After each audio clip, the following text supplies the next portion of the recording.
Hey everybody, welcome to another episode of the LEI'D Back Life podcast, where we are loving entrepreneurship and improving daily. Today, I have a guest who is not the first episode, but was probably the first person that I asked, certainly the first person that I thought of when it came to this podcast. Ryan McKeen. For those of you that don't know him, I'm sorry, or congratulations. No, I'm sorry. For those of you that do know him, then, what more needs to be said? But ultimately, Ryan has such a cool journey between being a lawyer, setting this great vision of a case that he wanted, 10xing that vision in one half the time, and now ultimately launching Best Era to help other law firm owners really do their version of all this. He wrote it as driven to build the future of legal one dream at a time. And I love it. And if you know Ryan, that's so true. It's not just some empty statement that we've made. I'm so excited to have you with us today. Jordan, I am so excited to be on your show. I am a fan of all people Ostrov. So it is wonderful to get to spend time with you. And, because I got to meet Heather last year and I was like, oh, she's awesome. So I'm a big fan of the Ostrov family. There we go. My much better half, which is, it's funny because for the longest time, people would meet her and be like, you're Jordan's wife. And now finally in the last 3 years, people are like, oh, you're Heather's husband. I'm like, yes, yes, I am. That's it. You don't need to know anything else. I'm good. Anyway, that's very kind. All right. So we're going to dive into this. I want to get more into Ryan's story, but I did want to give a shout out to our last episode. We had Moshe Amsel on talking about how to use your business to build the freedom you want. And so Moshe took us through his story involving divorce and marrying his second wife and starting a new business really from the standpoint of being able to craft the vision that he wanted for the life that he wanted, which is funny because he actually did it from Israel, flying over there to meet his newest grandkid. Just a really great, living the story that he wanted. That being said, Ryan, so give us, I don't know, where do we start with the Ryan McKeen story? There's so many opportunities here. I leave it to you, Jordan. Really, I do. I mean, I want to skip past the part where I met my wife because I got cut from my high school freshman baseball team. So we can skip past that. I just could not hit a curveball, Jordan. Just could not. For the life of me, and got cut. So, but you can litigate a curveball, and ultimately that's what counts. Yes, I can handle life's curveballs mostly. So, yes, but St. Pierce's curveball, I just buckled at the knees and probably looked like the biggest clown with a baseball bat in the history of clowns with baseball bats. Well.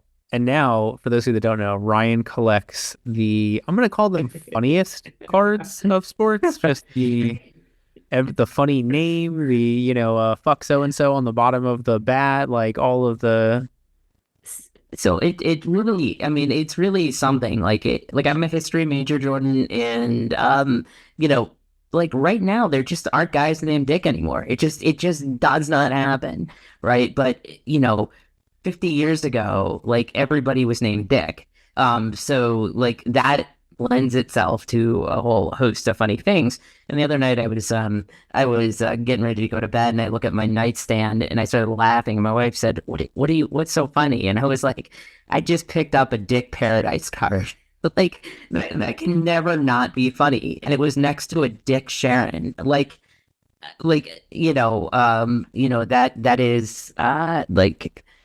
That is purely hysterical to me in so many ways. So yes, I have a whole collection of cards that are obscene, but they're not obscene in bad ways. They're just obscene in obscene ways, like Dick Paradise or Dick Sharon. But my absolute favorite one is I have a Dick Pole card.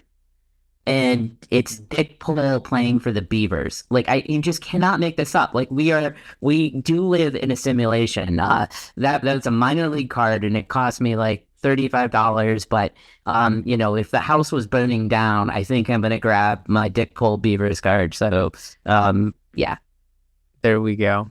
So, and look, I think it's so interesting to me that like when you look at all the research about living a great life, there's always this concept of a hobby, of an interest, of a passion.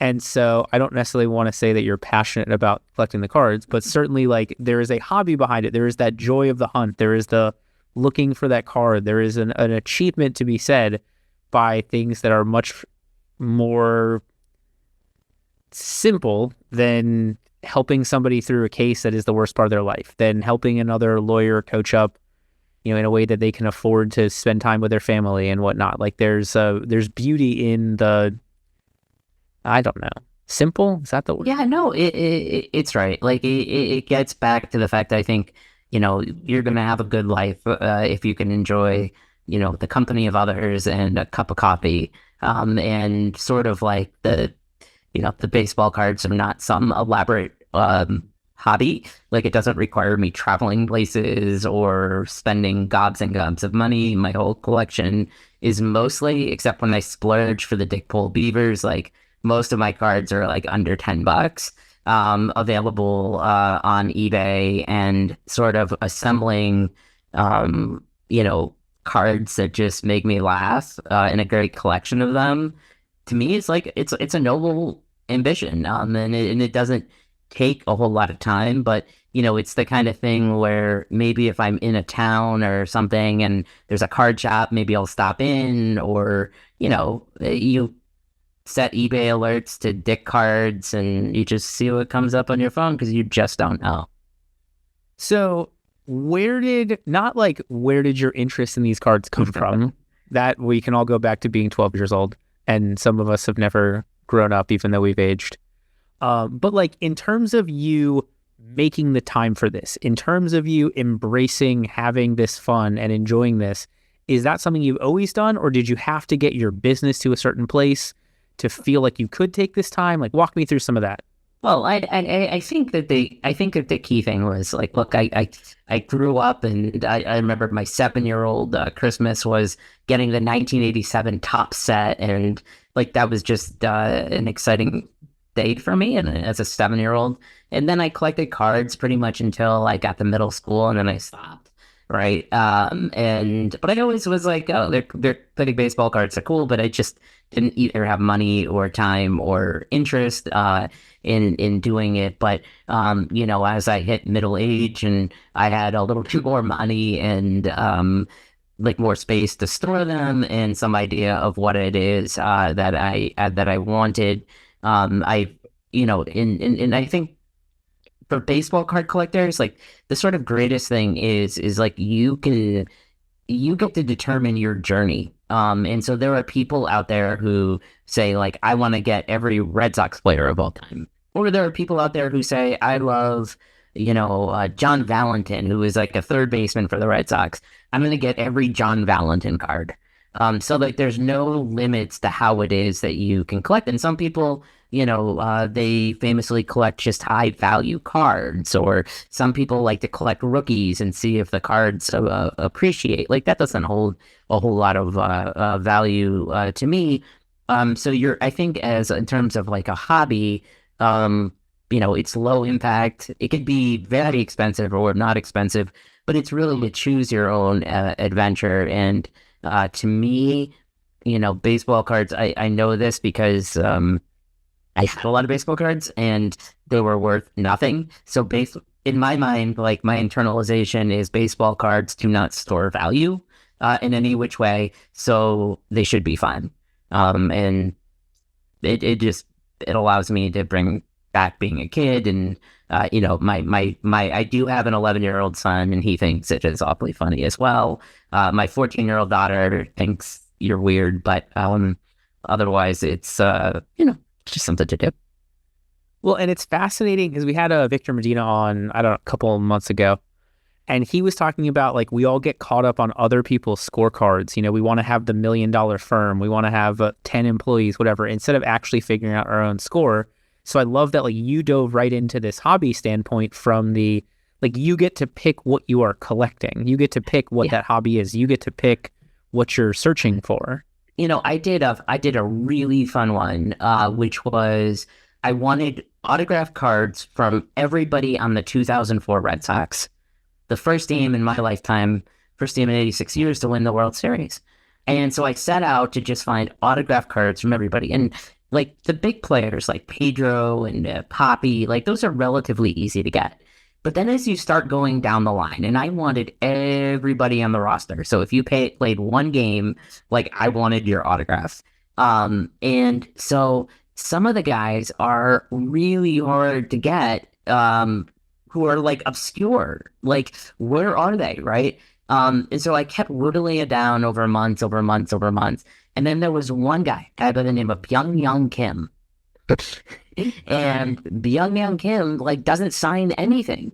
And when he does sign, oh, never mind. I don't want to ruin. I remember this. Sorry, I'm jumping back into the story. Okay, doesn't sign anything. So Byung Kim doesn't sign anything except for the fact that he is part. People want his autograph because he is part of the first Diamondbacks team to win the World Series and the first Red Sox team to win the World Series. And so people who are looking to do similar things both highly seek out Byung Kim's autograph.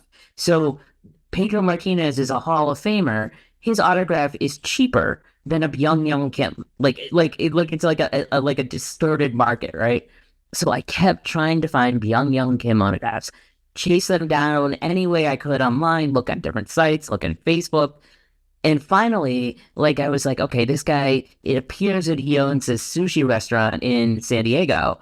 So I went to Google Translate. I typed something in Korean about what I was doing. I sent in $20 and a baseball card, and I mailed it out to the sushi restaurant in San Diego, and nothing came back. But eventually, I was on a flight, and I got a little eBay alert that said Byung Kim autograph, and as quickly as that went up, I hit buy it now. And as I was flying out to go see Billy Tarasio in Arizona, I had acquired my Byung Kim card that completed my collection. Okay, so that makes so much more sense because when I was following the story as it was live, I thought you had found somebody else with the same name in like a phone book and sent it to him. Oh, you want to know what? I think I sent it to his house. Like, I think I sent it to this guy's house. So some gentleman, it could be another guy named Byung Kim, got $20 in a baseball card and something that was in Korean, written in Korean, through Google Translate, which I hope it said what I intended it to say, but I really don't speak Korean. But like, it's such a good, like, it is the thrill of the hunt, right? Like we are not primitive man wandering through the wilderness. We are modern man waiting for that, tracking somebody down at a sushi restaurant or waiting for the eBay alert. Yep. So those things, and I think, look, when you do so many like serious things and heavy things, like it's just fun to get excited about something so inane as a Byung Kim autograph card, which I have next to me.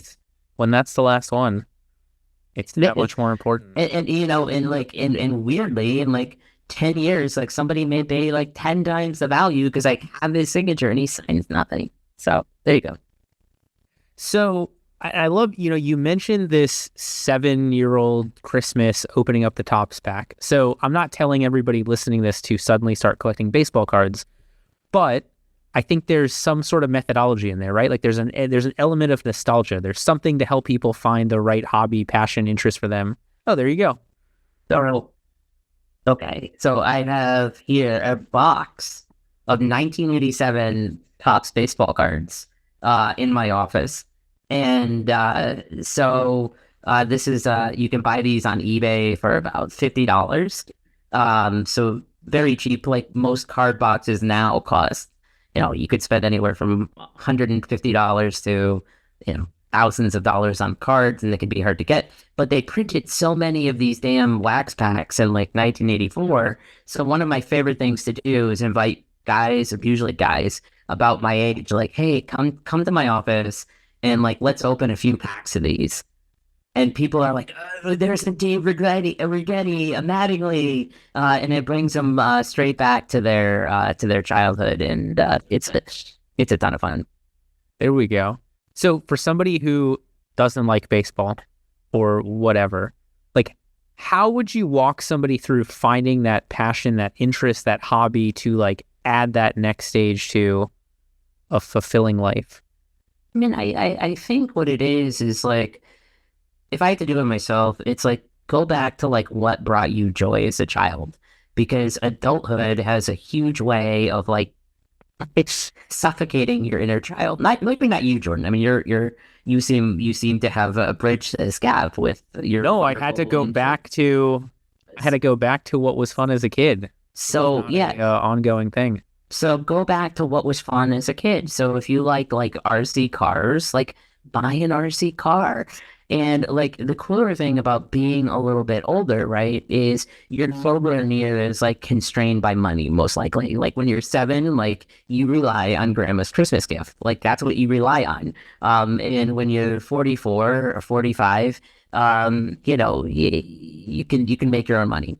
So you can go buy a really cool RC car. Like you can buy the coolest one in the shop, or if you were into models, or if you were into laser tag, like go back and like revisit some of those things and like refine that part of yourself that may have gotten lost in the moot court competitions and the law firm and the law school notes and the exam outlines and bar prep and case handling and whatnot. It's funny that you the way you frame it, because like my mom got rid of all of my Star Wars toys as a kid, and like not intentionally, like we still don't know exactly how it happened, but like, and I would love to think I didn't actually harbor any real guilt, because like she paid for all of them, like you said, I didn't have the money, but like finally, I don't know, 3 years ago, I just like went on eBay, looked up a couple lots of Star Wars toys, and for like $1 a piece, like $80 for 100, something like that, just bought, hundreds of these, and then got to go through them with my kid. It was so much more fun than I even remember playing with him as a kid, like now to see it through his eyes. So you're right. It has been so interesting to tap into the nostalgia element of it and what I loved as a kid now as a parent of a kid. Yeah. Yeah. And it's fun, and, it's fun to, it's fun to share with our kids, because like I will open some baseball cards with my son and, go over some of that and share that with him. My daughter, I would do the same for her, but she just does not care. So that's okay as well. But I think that there's something fun about that, and I do think someday, hopefully many years in the future, like when I'm gone, like my son has this. My son, probably because of my daughter, I think will not take this, but like he has this like funny collection of like Charles Colin card and or no, it's Harry Colin. Harry Colin is a football player that I have. Like he has a bunch of cards like this, and my grandkids or great grandkids are like, who was this guy? And they are able to see a part of me that maybe they otherwise would have missed. That's so funny. Well, and I want to highlight, it's from Gretchen Rubin's book. I don't remember which one. I think Life in Five Senses. So she picks a color. I think it was scarlet, if I'm not mistaken. That was her collection. Like anywhere that she went thrifting or whatever, she was looking for scarlet. For you, you've got the funny names or Red Sox players. For me, it's Star Wars and superhero stuff. Like it's interesting the different ways you can find to like figure out your thing. Right. The other thing I find is it makes it so much easier to buy gifts for people that have a thing. Like if you send me a Hawaiian shirt or an action figure, like it's going to go over well. Whereas for other people, I'm like, what is my dad? I don't even know what my dad likes anymore. It's like, what do you get for somebody that has access to every movie and TV show in the history of time, and that's what they want to do? Right. And you know what? I think that there's something to be said for this too, because if you're out there and you're listening and you send me like some 1988 Topps wax packs, I am going to be super thrilled to sit here and just, open a pack and like enjoy it. And I mean, look, I can open this right here. You still have the gum. Here we go. Still have the gum in here. And do you ever chew the gum? Oh, yes.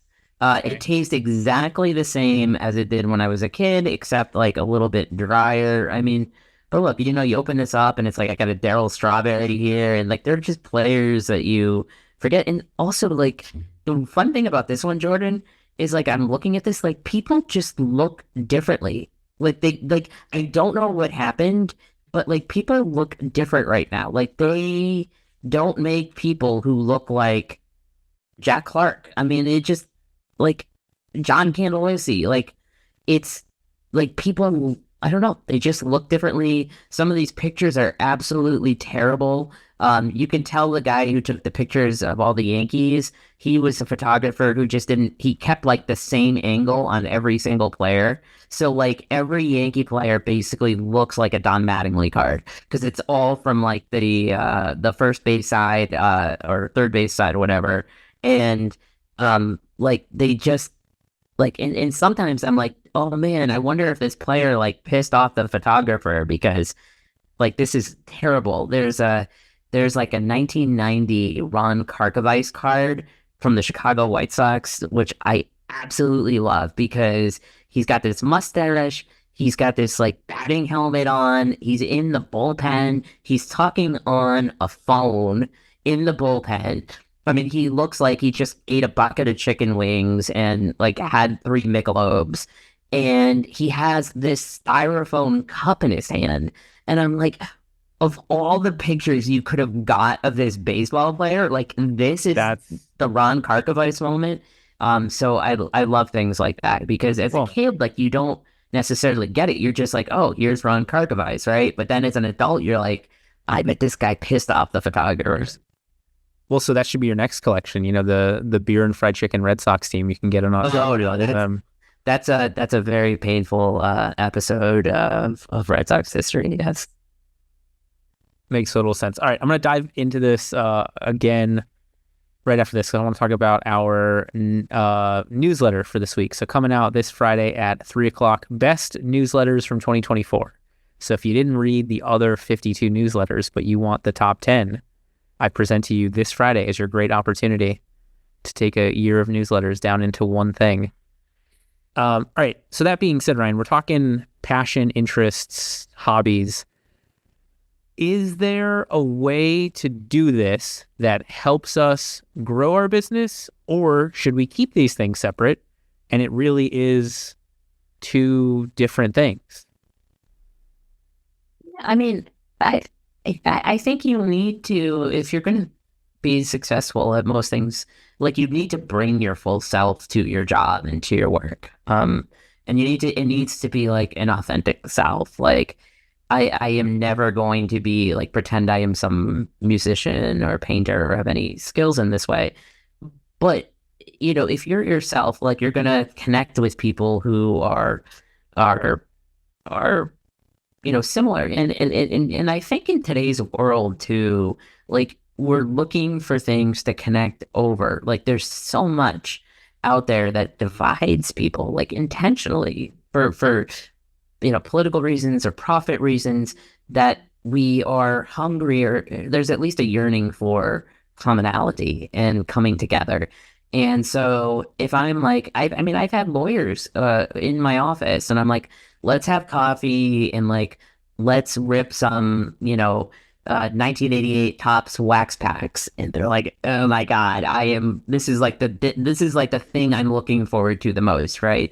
And so you're sitting there, you're talking about cases and kids and the firm, and you're talking about, oh my gosh, look, here's an Andy Allenson. I didn't know he was an all-star rookie. And, you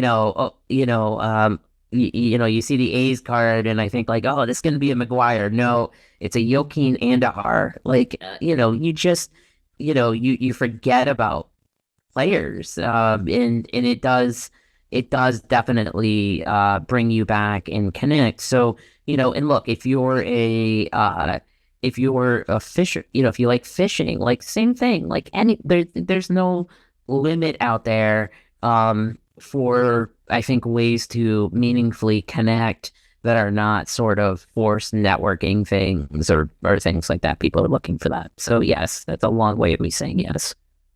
That's funny. No, dude. And like, I remember the referral sources, still referral sources, just being like, hey, Hawaiian shirt wearing lawyer, I know that there are some clients that I can't send to you. And I don't know if that was intended as a compliment or not, but I took it that way. I was like, okay, so if you're going to think of me enough to think if client is the right fit for me, I'm top of mind, right? Like if it's just a situation of it's a PI lawyer, okay, whatever. If it's a situation of I'm sending a case to a PI lawyer who's laid back and approachable, and that's what this client wants, like it's that much better of a fit. Yeah, I fully agree. And I mean, I keep these, not that I see a ton of people in my office anymore, but I keep this box like visible to whoever is sitting across from me. And if they're like, oh, no, is that a 1987 Topps box? And I'm like, yeah. And I'm like, want to open some? Oh yeah, we really let me open some? And like, honestly, like these are $1 a pack. I mean, like you're never gonna get cheaper entertainment than that. And the cards are totally worthless, but it brings everybody good feelings. So, yeah. Well, and it's memorable, right? Like, I mean, how many? I can't tell you how many lunches I've had with people. I can tell you like that one time we went and drove a tank and crushed old beat up cars. Like that was obviously in that situation was a lot more expensive, but like it was so memorable. It was so different. I can tell you the person that bought my kid the Mandalorian and Grogu Lego blockheads for the holidays, probably cheaper than a nice bottle of wine for me, but like it was memorable because it was for him.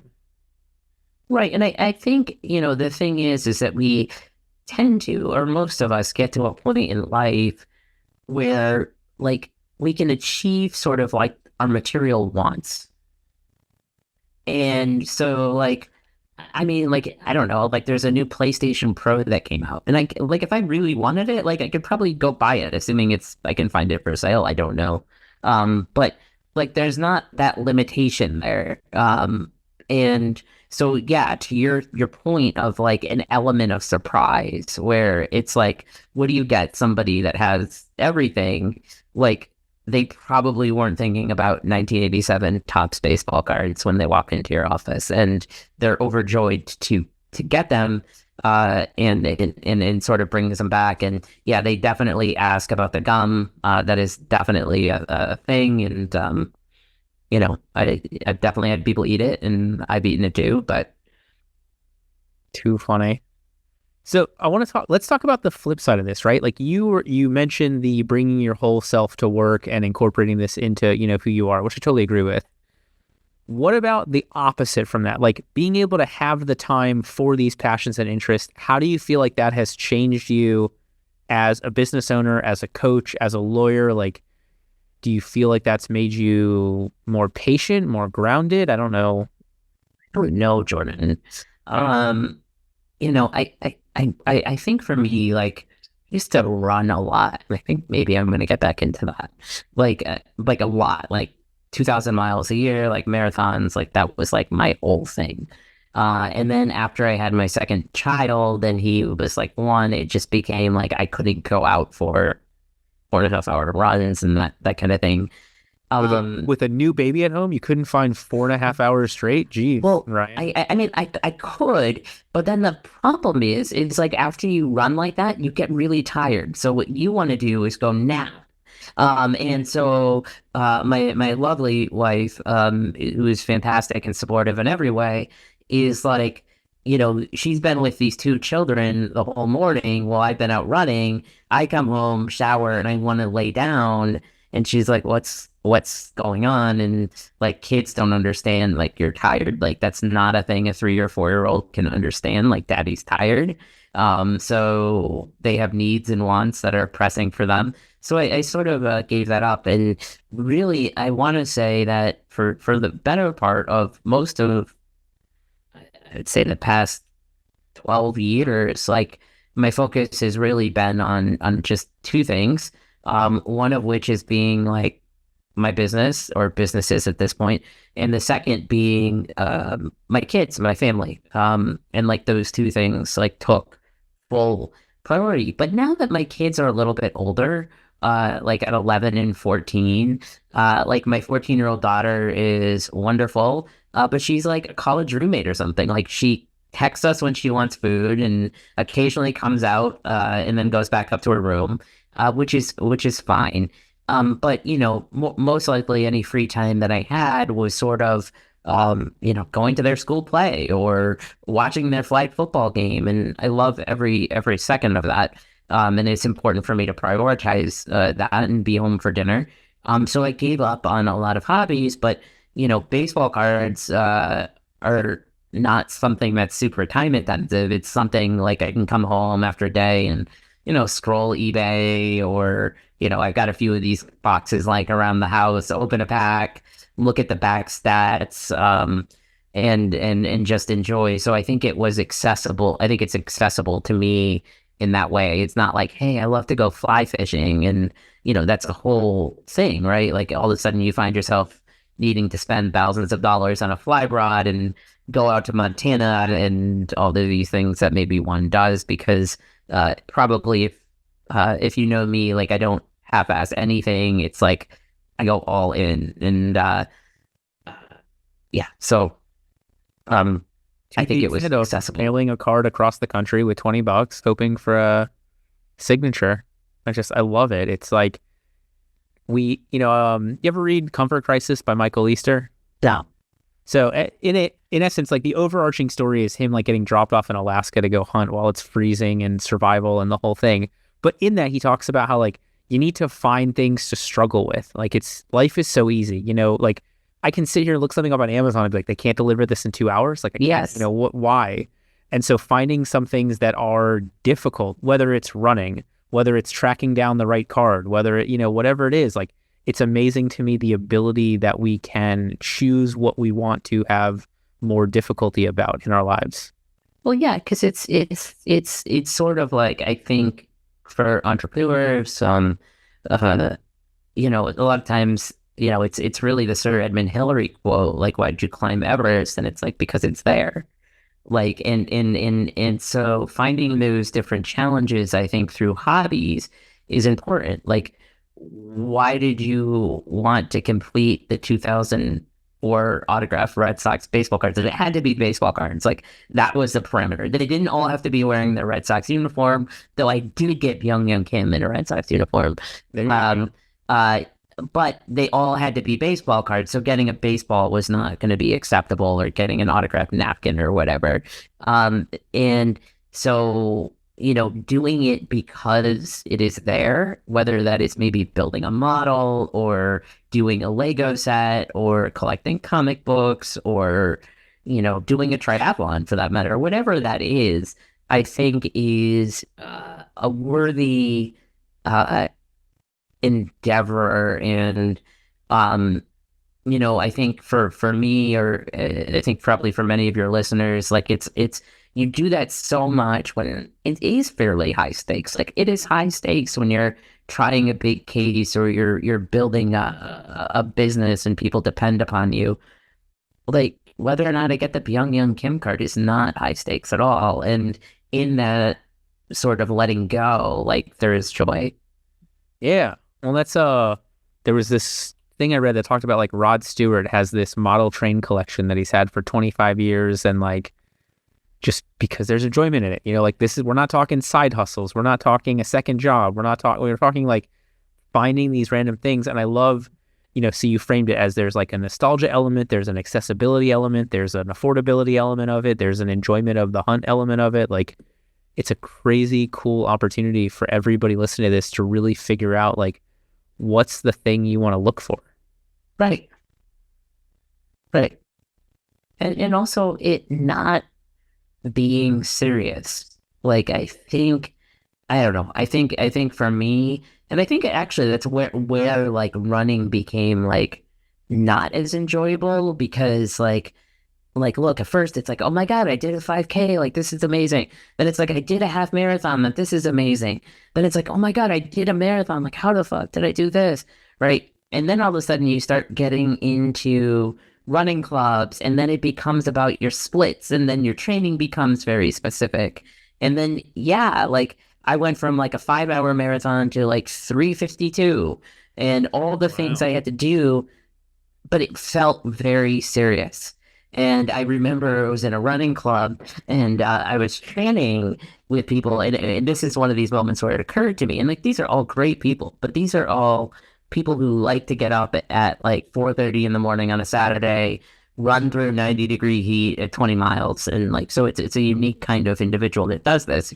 And so I remember one time, so if you do like a race, you could get what's called a DNF, which is simply means did not finish. Okay, and look, these are weekend warriors. Like, these are not Olympians. These are not people looking for college, scholarships or anything like that. And I remember one of the people I was running with said, yeah, if you run the race, a DNF is like a DUI on your record. And I was like, what?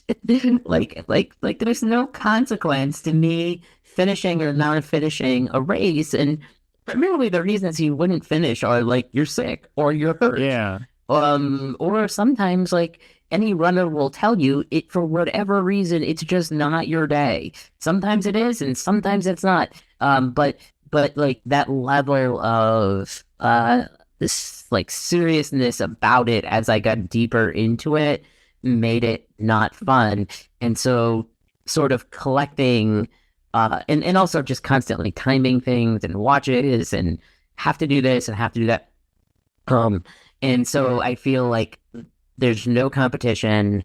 Like I'm not building a fortune. I'm not trying to, make money selling these baseball cards. Like there's no reason to it, I think is very liberating. So if you have a hobby or a passion, whatever that is, having it be, to me, inane is a lot of fun. Which is fascinating because, like, it makes sense to me for people that are so good with their business, that are so good with parts of their life. It's tough to like pick up a guitar and start learning and, be terrible for so long. But I love that you identified that there's like that enjoyable fat middle where you are good enough, but it's too onerous to get better that it takes the fun out of it. And so I think that's a very interesting observation for that, like, Aristotle golden mean, that level of the flow state, where it's hard enough but not too hard. Like, it's a very important thing. Well, and it's also like if you're doing business and you're a lawyer, whatever you're doing, like you're going to be judged and you're going to be judged all the time. Judged by your clients, judged by your peers, judge. Fine. That's what business essentially is. If you're a restaurant, you're going to be judged on the quality of your pizza. Fine. Not an issue. But like nobody is judging you.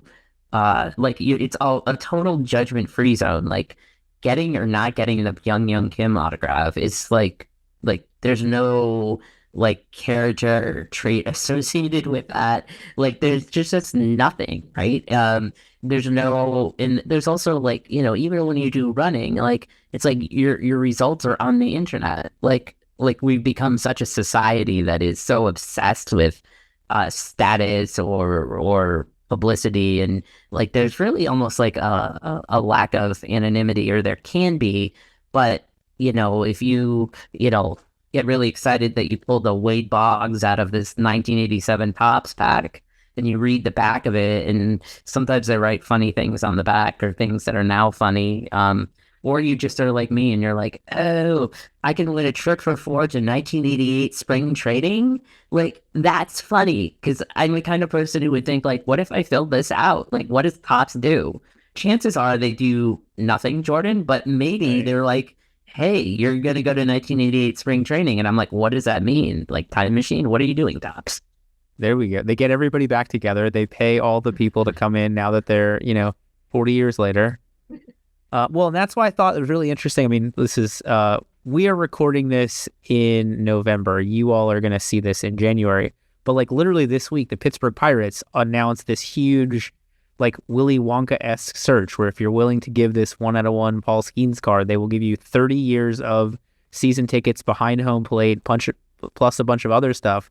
Like it's amazing to me the ability for this is a 1/1 card to like still cause such a enjoyment, such a quest, such an opportunity. You know what? It really is like the Willy Wonka card, and to me, like, to me that's like a modern sports card. Like these are not even collectors. Like these are gamblers.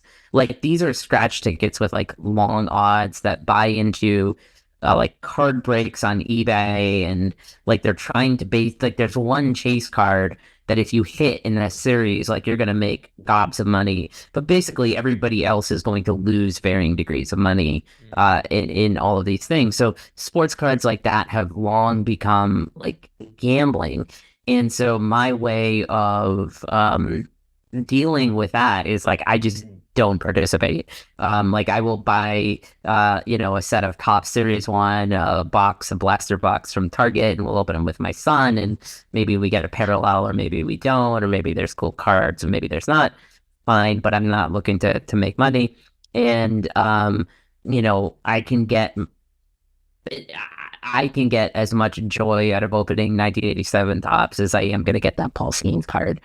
But there are people out there, like Drake was chasing this triple logo man card of like LeBron, Jordan, and Kobe all having the NBA logo, and he was spending like hundreds of thousands of dollars trying to get these cards. He didn't get it. But like to me that's competitive, and that's like gambling, and then you're risking things. This is just fun. Did Kendrick Lamar get it? I don't know. No, it was like, of course, like it's like 3 hedge fund guys in like New Jersey who got it. But again, people are just gambling because then you're like, maybe I can sell it to Drake, and right. But to me, like that Topps does a very good job, or now Fanatics, of getting people to like chase one card in a set. They've taken some of like the mystery out of it, because it used to be like when we grew up, maybe like you would like all the cards just went to one place, right? And now these one-of-one cards are in these special boxes. These special boxes get brought up by YouTubers who break these cards, and like it's not for me.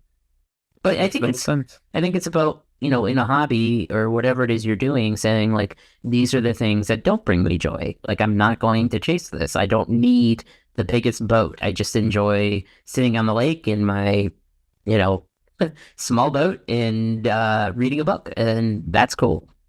Well, boundaries, whether your boundary is financial, whether your boundary is the enjoyment of it, whether your boundary is, what marathon time you can get without making it onerous as to be not fun. I mean, I think that's what is it? The story of Joseph Heller and Kurt Vonnegut at the hedge fund party. You know that story? No, I don't. So they're at a hedge fund, and Vonnegut says like, hey, Joseph Heller wrote Catch-22, like what do you have to say about the fact that this hedge fund guy made more in the last hour than you will make in your entire career selling Catch-22? And he's like, well, I know something that he doesn't. Vonnegut goes, what is that? He goes, what enough is. Like knowing what enough is, knowing what you can, allows you to say no. It allows you to have the freedom. It allows you to have the flexibility. I mean, it's a wild concept. And I think for me, when I was running, I was an associate, and I was really bored and feeling like not challenged. Mm-hmm. And so like I would go to work, and I would do, like I was a lawyer. Like that's all I did. And not that believe me, not there's anything wrong with it. I love my clients, but I was getting bored. And so ultimately, like the challenge to me became not sort of handling the next divorce. It became really like running and getting better at running. But as I opened my own business, like that became the challenge, right? So like, I think it can work both ways. Well, and I love, dude, that's such a great point, because then like, when you are the owner and the business is running well enough, you have those people that will subconsciously tank themselves by messing around, looking for that high, and so, or chasing that difficulty. And so it'd be interesting to say like, hey, instead of like destroying the value of your firm, like buy some baseball cards, or, or get some action figures, or find anything that's Scarlet at Goodwill. Like have that be your chase, instead of like, oh, what if I completely shut down all of our marketing and build it back up and see if the firm can survive that. Right. I love that. All right, let me talk about our next episode, then we'll come back for some final takeaways as we get towards the end of this episode. Next, so you're watching this episode, it is January 15th. So next week, the 22nd, we've got Chris Guyman on. Chris runs the Time Freedom Lawyers So a group of lawyers who really are focused on that, having time freedom, the 4 days a week, making 5 figures per week. Just great story about, how true story, right? How law school doesn't prepare you for any of this. And then ultimately figuring out how to build the business you want to allow you the life that you want, and now helping more people do that. So great conversation with Chris next week. That being said, we've got Ryan here. So I want to let's put a bow on this, right? So having this passion, this interest, this hobby, how does that help us have our best era, to quote your business name? Yeah, I think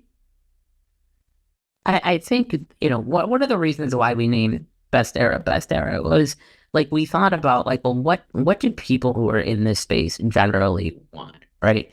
What do the people we really want to work with or sort of vibe with want?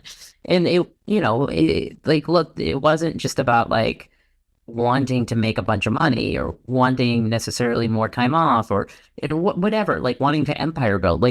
It was really about, most people want just something better. But better just didn't really kind of work as a word, so we shortened it to best. And so it became about your best era. So it really became about meeting you where you are, understanding where you want to go, assessing completely where you are, and then putting the things in place to help you get to where you want to be. So I think in there, there's space for what do you want your life to be? What do you want to have time for?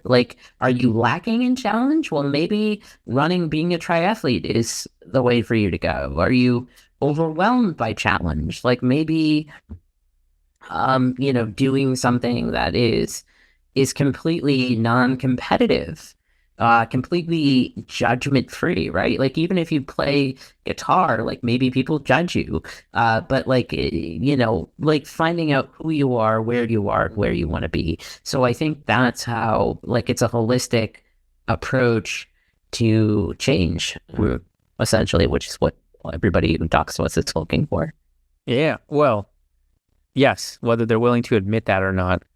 That's the thing that always cracks me up. The people that say they want X, but if you really dive deeper, X is just a marker of something else. They haven't really actually thought about what it is. And so that's why, I don't think I'm definitely not giving you more credit than you deserve. I may be thinking more about it, but to me, best versus better, best is that SMART goal. It's the specificity of it. Whereas better is when I wanted more cases, I wanted to make more money, without anything being too specific. So yeah, I like the more intentional you can get about things, the easier it is to accomplish them, I think. I agree. So for anybody listening, smart enough to know they want to hear more Ryan wisdom, what's the best way for them to stay in touch with you? Follow me on LinkedIn, request me on LinkedIn, message me on LinkedIn. I'm there. I write pretty much every day, try to give as much as I possibly can. Some days that works and some days maybe it doesn't, but find me on LinkedIn. That's a great way to reach out. Well, either you write really good posts or LinkedIn only shows me the really good ones, because it is always there's so many posts where I'm man, that was a really good point. Or oh, the way that you twisted that story into that takeaway was great. So I think Ryan is definitely a 10 out of 10 must follow. Well, thank you. And I say that literally follow on social media, but then also listen to what you're saying and follow it as well. So, well, thank you, Jordan. Yeah, man. Appreciate you being with us. Thank you. Anything else that we missed? Anything else at the end? Any biggest takeaway you want to leave our audience with? Biggest takeaway, tell Heather I said hi, and I hope you have a fantastic dinner. Happy Thanksgiving, Happy New Year, Happy Holidays, all of those things to the Ostrov family. Awesome, man. All right, so thank you to everybody who watched and listened. This was Ryan McKeen's great episode. We'll see you back here next week for Chris Guyman's, and hopefully you enjoy this Friday's best newsletters from 2024. Have a great day, everybody. See you next week.